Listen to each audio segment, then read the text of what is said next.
Today, we are exploring Kalugumalai, a remarkable heritage site in Thoothukudi district of Tamil Nadu.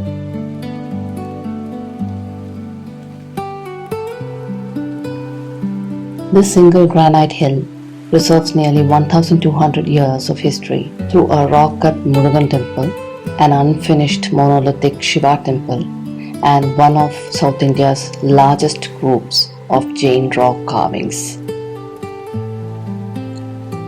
The site has also been proposed for future UNESCO World Heritage recognition because of its exceptional archaeological and historical significance. We drove to Kalugumalai from Tirunelveli, passing through the peaceful countryside of southern Tamil Nadu. As we approached the hill, the quiet landscape gradually gave way to a lively pilgrimage center filled with temple visitors, local merchants, and small shops.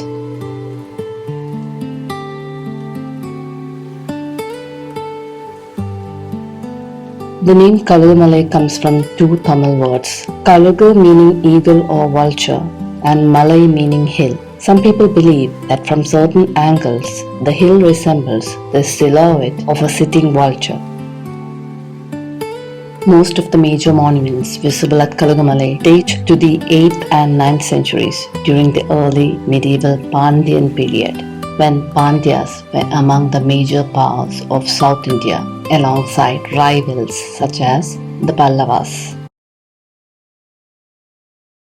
Several local traditions connect this hill to Ramayana and Skanda Purana through the story of the divine vulture brothers Jadayu and Sampati. According to one popular legend, Sampati, also known locally as Kazhugumalai, was overcome with grief because he could not save his brother Jadayu from Ravana. Lord Rama advised him to travel south, bathe in a sacred tank, and perform penance at Gajamukha Parvatam. Sampati came to this hill and continued his penance for ages. During this period, the demon Tarakasuran, brother of Surapatman, was troubling sages in the region.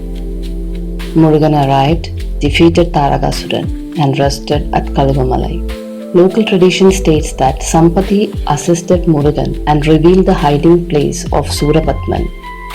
Lord Murugan granted liberation to Sampati after defeating the demon. The place thus came to be known as Kalugumalai because the sage was believed to have resided here. At the foothill stands the Kalugasalamoorthy temple, a rock-cut cave temple dedicated to Lord Murugan. The temple faces southwest towards the Podugai hills of the Western Ghats. Its sanctum is carved directly into the living rock of Kalugumalai.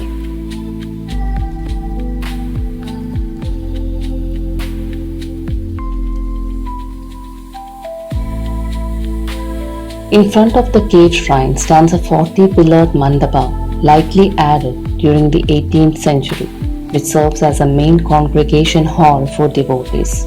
As the sanctum is carved directly into the rock face, there is no traditional passage around the shrine.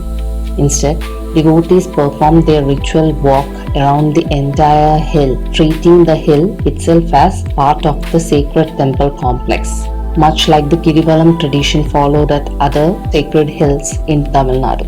The principal deity of the temple is Lord Murugan, worshipped here as Kalugasalamoorthy. The 4-foot-tall deity is carved in a majestic seated posture upon a rock-cut pedestal. Unlike the more common 6-faced form of Murugan, Kalugasalamoorthy is depicted with a single face and 6 hands. His left leg rests upon the shoulder of his peacock mount, while his right leg hangs gracefully downward. In most Murugan temples, the peacock is positioned on the deity's right side, but here it stands on his left. According to temple tradition, the peacock represents Indra, the king of the celestial deities, who assumed this form to worship Murugan. Out of reverence for this belief, eyes of the stone peacock is completely covered during the temple's major festivals. Murugan is accompanied by his consorts Valli and Devayani, who are enshrined separately, facing south and north respectively. The rock-cut sanctum also houses a Shivalingam, reflecting the close relationship between Shaivite and Murugan worship traditions. In most Murugan temples across India, the main deity faces east. However, Kalugasalamoorthy faces west. A west-facing deity is rare in Hindu temple architecture and is considered to be very powerful.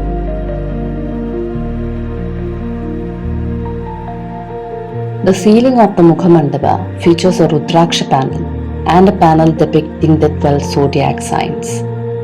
Many devotees believe that meditating beneath the Rudraksha panel brings spiritual benefits.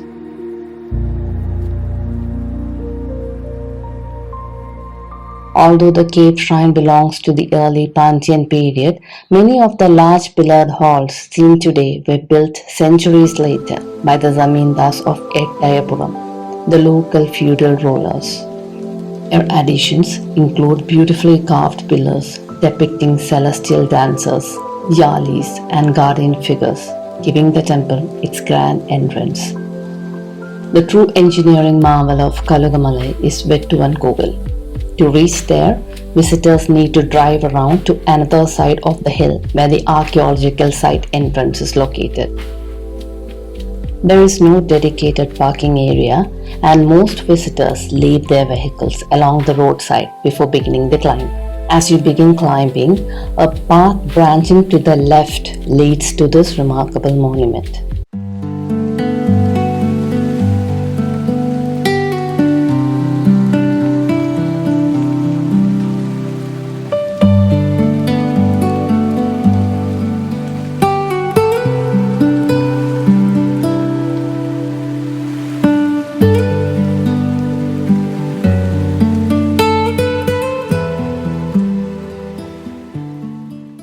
Many visitors compare this monument with the monolithic temples of Mahabalipuram. Both belong roughly to 8th century, but they represent different architectural traditions.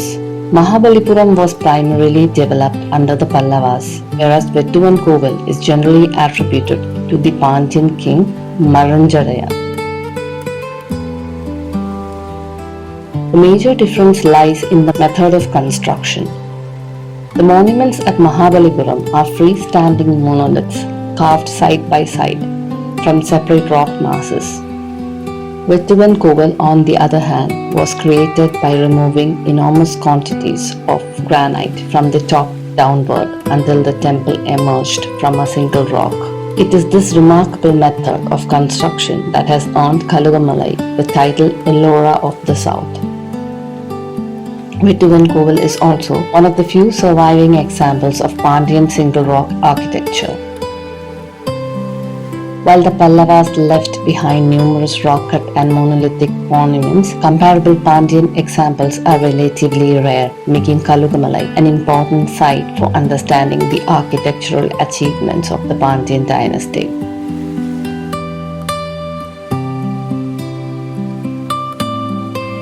This 8th century rock-cut Shiva temple faces east. At its center is a small sanctum carved directly into the granite. The completed upper section contains beautifully carved images of Shiva with Parvati facing east, Dakshinamurthy facing south, Narasimha facing west, and Brahma seated on a lotus facing north. At each of the four corners of the temple tower sits a stone Nandi, the sacred bull and divine vehicle of Lord Shiva. Together, they create a balanced composition that has often been compared to a blooming lotus. One of the most remarkable sculptures depicts Dakshinamurthy. Unlike the more familiar representations holding a veena, this figure is shown playing a mridangam, that is a drum. He holds an axe and a rosary in his upper hands, while one foot rests upon the dwarf demon Abhasmara.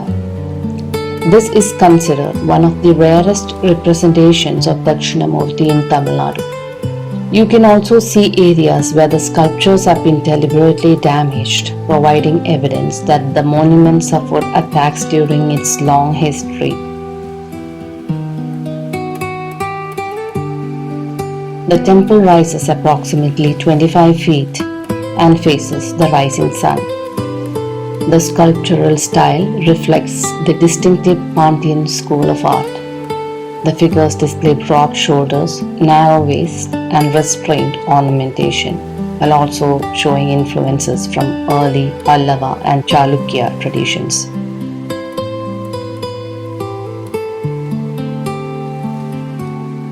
Since the sculptors worked from the top downward, every cut had to be planned in advance. A single mistake, a cracked section of stone, or a miscalculated chisel stroke could have ruined the entire monument. The excavation pit surrounding the temple is also as important as the temple itself. The unfinished lower levels reveal the different stages of excavation, allowing archaeologists to understand how ancient craftsmen transformed a massive granite outcrop into a temple. While the upper section is exquisitely finished, the lower section remains unfinished. The work simply stopped. Why was Vettuvan Koil abandoned? Local legend tells of a rivalry between a master sculptor and his exceptionally talented son. The son claimed he could complete the temple faster than his father. Consumed by jealousy, the father killed his son. Construction ended immediately. According to this legend, the monument came to be known as Vettuvan Koil, meaning Temple of the Slayer. Historians, however, favor a more practical explanation. They believe political instability, changes in royal patronage, economic difficulties, or regional conflicts may have interrupted construction. Here, Vettuvan Koil does not stand alone. The same hill served as an important center for multiple religious traditions. Few places in Tamil Nadu preserve so many layers of history within a single landscape. Jain monks, Shaivite patrons, and Murugan devotees all left their mark here across different centuries. Moving further along the hill, visitors encounter more than 150 bas-relief carvings of Jain Tirthankaras carved directly into the rock face. The later Pandya rulers were also patrons of Jainism, and during the 8th and 9th centuries, Kalugumalai became a thriving Digambara Jain monastery. The sculptures include Mahavira, Parshanatha, Bahubali, and Yakshis. Many depict seated and standing Tirthankaras beneath decorative parasols and are accompanied by inscriptions left by monks, patrons, and local chiefs more than 1,000 years ago. According to these inscriptions, the site was known as Arai Malai, meaning slab rock hill, and also as Tirunekuram. They are written in Vattilathu, one of the earliest scripts used to write Tamil before the modern Tamil script evolved into its present form. Between the 10th and 14th centuries, Jainism gradually declined in southern Tamil Nadu as the Bhakti movements of Saivaism and Vaishnavism gained prominence. As Jain communities moved away, many of the names preserved in the inscriptions gradually disappeared from common use.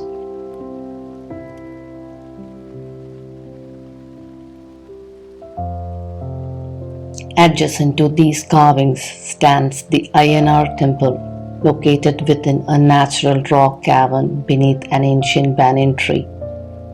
From the summit, visitors can enjoy panoramic views across the plains of present-day Thoothukudi district while overlooking the remarkable Jain carvings that have survived here for 1,200 years.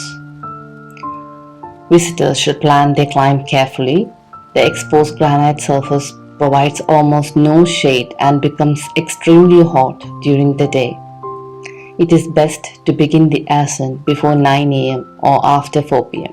However, keep in mind that access to Vettuvan Koil is usually closed around 5 pm, so plan your visit accordingly.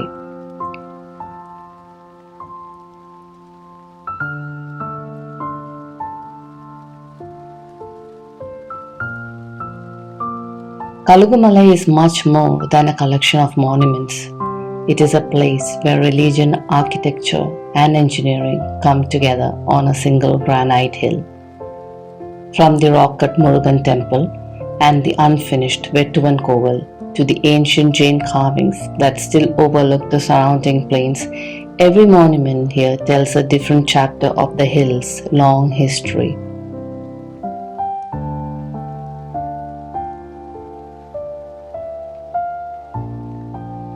More than 1,200 years later, Kalugumalai continues to preserve the skill of its sculptors, the faith of its devotees, and the legacy of the civilizations that shaped it.